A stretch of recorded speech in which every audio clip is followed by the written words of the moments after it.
टाळ्यांच्या गजरामध्ये या ठिकाणी सन्माननीय अतिथीचं आपलं युवा नेतृत्व, या महाराष्ट्राचा बुलंद आवाज, या महाराष्ट्राला एका नेतृत्व सन्माननीय कार्यसम्राट माजी मंत्री विधान परिषदचे आमदार सचिन यांच्या सगळ्यांना या दोन्ही नीतींच्या वतीने या स्पर्धेचा जो कोणी केला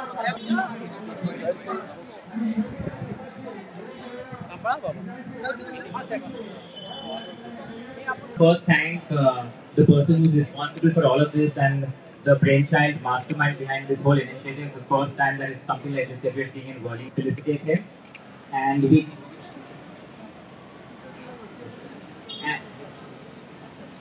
and also the BMC has played a great role in making this available and creating this to reality. Mr. Shinde is आदित्यजी उद्घाटनांचं देशात सुद्धा उद्घाटन होत आहे, मुंबईत उद्घाटनांचा धडाका म्हणजे आम्ही जी उद्घाटन करतोय की भूमिपूजन करतोय ती खऱ्या कामांची करतोय. आपल्याला माहिती काही अशी पण व्यक्ती आहेत या देशामध्ये ज्यांनी 2017ला जलपूजन केलं, पण शिवस्मारक अजून कुठे हे कोणालाच दिसलं नाही. काही लोक उद्घाटन करतात, राम मंदिरचं उद्घाटन करतात, तिथे गळती लागलेली आहे. संसद भवनाचं उद्घाटन करतात, तिथे गळती लागलेली आहे. तर आमच्या उद्घाटनामध्ये आणि त्यांच्या उद्घाटनामध्ये खूप जमीन आसमानाचा फरक आहे.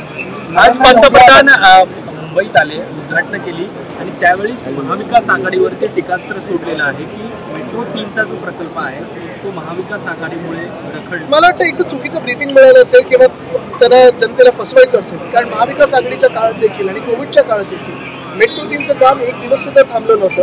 पण जी आरे कारशेड आम्ही हलवली होती, जंगल नष्ट करायचं नव्हतं, जंगल आम्हाला वाचवायचं होतं, ते पुन्हा जंगल त्यांनी नष्ट करायचं ठरवलं. का तर अदानीच्या घशात त्यांना ती कंझ्युमरची जागा टाकायची होती.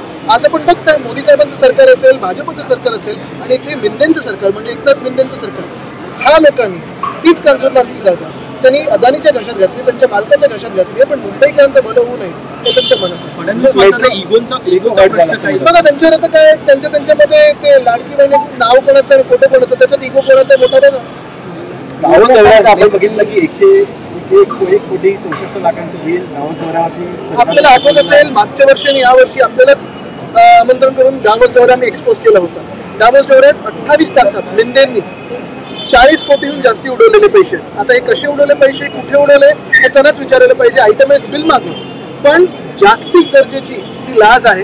त्यांनी निर्लज्जपणा तर दाखवलेलाच आहे, पण 1.5 कोटीचं बिल हे पेंडिंग असताना बाकीचा जो पैसा कसा खर्च केला हे दाखवा. कारण डायव्हर्सचे दोन्ही दौरे तिथे बर्फात जाऊन गंमत मजा करण्यासाठी होते. 1 सुद्धा रुपयाची इन्व्हेस्टमेंट महाराष्ट्रात आली नाही. काँग्रेससोबत राहून इतर पक्ष देखील बर्बाद होत आहे असं देखील मला वाटतं महाराष्ट्रात किती ठिकाणी त्यांनी प्रचार केला आणि किती ठिकाणी बीजेपीच्या सीट प्रचाराच्या ठिकाणी जिंकून आले. ते भाजप महाविकास आघाडीचं सरकार आलं तर जे काही लाडक्या बहिणींना पैसे मिळतात ते बंद होतील. मला वाटतं 15 लाख बद्दल जे बोलत होते आणि ते 1500 देतात तरी आमच्या टीका करू नये. आम्ही तर वाढीव देऊ, पण त्याचसोबत आम्ही महाराष्ट्रात सुरक्षित बहीण देखील आणू. सुरक्षित बहीण आणणं गरजेचं आहे. मोदी असं म्हटले की जर महाविकास आघाडीचं सरकार आलं तर ते एकनाथ शिंदेवरती राग काढू शकतात की सगळ्या योजना ज्या आहेत त्या बंद पाडू शकतात. मला वाटतं आपल्याला हे माहिती असेल की या देशामध्ये रागाचं राजकारण कोणी आणलं, EDITCचा वापर कोणी केला, पोलीस यंत्रणेचा वापर कोणी केला, निवडणूक आयोगाचा वापर कोणी केला हे सगळ्यांना माहिती. आम्ही महाराष्ट्र हिताचं बोलतो. हा, कदाचित त्यांना ही भीती असेल की महाविकास आघाडीचं सरकार जर आलं आणि येणारच आहे तर गुजरातले जाणारे महाराष्ट्रातून उद्योग आहेत आणि गुजरातला पळवणारे उद्योग आहेत ते आम्ही नक्की रोखू.